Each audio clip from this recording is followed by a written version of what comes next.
Pen, এই যে PN, এটা কবি লেখক সাহিত্যিকদের মত প্রকাশের স্বাধীনতার পক্ষে সক্রিয় একটা আন্তর্জাতিক সংস্থা। বিশ্বব্যাপী প্রতিবেদী সাহিত্যের প্রচারক। 1921 সালে প্রতিষ্ঠিত এই সংস্থাটা মানবাধিকার, চিন্তার স্বাধীনতা, মতামত বিনিময় এবং তার প্রচারের পক্ষে কাজ করে। পাশাপাশি বিশ্বব্যাপী কবি লেখক সাহিত্যিকদের সংগঠিত করে। বাংলাদেশেও তাদের শাখা আছে, পেন বাংলাদেশ নামে পরিচিত। এই পেন কিন্তু অনেকে অ্যাসাইলাম টাসাইলাম দিছে, আমি আর তাদের নাম বললাম না। আমি জানি কারা পেনের অ্যাসাইলাম নিয়ে এসে বিভিন্ন ইউরোপের বিভিন্ন দেশে বৈশা গুটু করে এবং কাজ করে এবং বেকার ভাতা খায় আর কি, লেগালেগি তো করে। বহু বছর ধরে এই শাখাটা দখল করে রাখছে কাজী আনিস আহমেদ। 2021 জুলাই থেকে 2023 জুনে সভাপতি পদে তার মেয়াদ শেষ হওয়ার পর খুনি হাসিনা যেভাবে নির্বাচন না করে তার মেয়াদ পূর্ণ করত, সে একইভাবে কাজী আনিস 2025 জুনে তার দ্বিতীয় মেয়াদ শেষ করে। এদিকে সরকারে কেউ দৃষ্টি দেওয়ার ফুসতে পায়নি।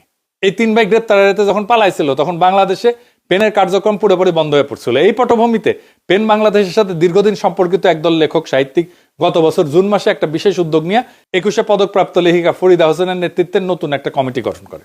এই ফরিদা হোসেন প্রতিষ্ঠা লগ্ন থেকে পেনের সাথে কিন্তু জড়িত, সত্যিকারের লেখক একজন এবং খুব সম্মানিত, এবং লেখক মহলে সাহিত্যিক মহলে খুবই সম্মানিত একজন ব্যক্তিত্ব।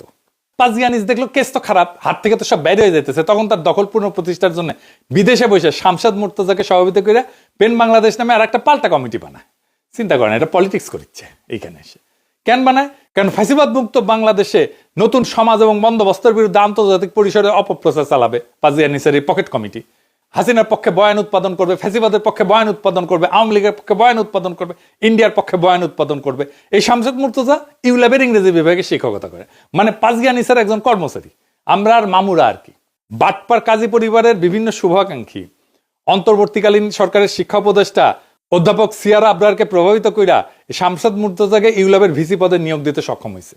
খুবই দুঃখজনক যে এই সমস্ত ধনাঢ্য লুটেরা পরিবারের কাছ থেকে ভবিষ্যতে প্রত্যক্ষ বা পরোক্ষ কোনো সুবিধা লাভের আশায় অন্তর্বর্তীকালীন সরকারের কিছু উপদেষ্টা বিভিন্ন ধরনের আপোষ সফা সেরে রাখছে।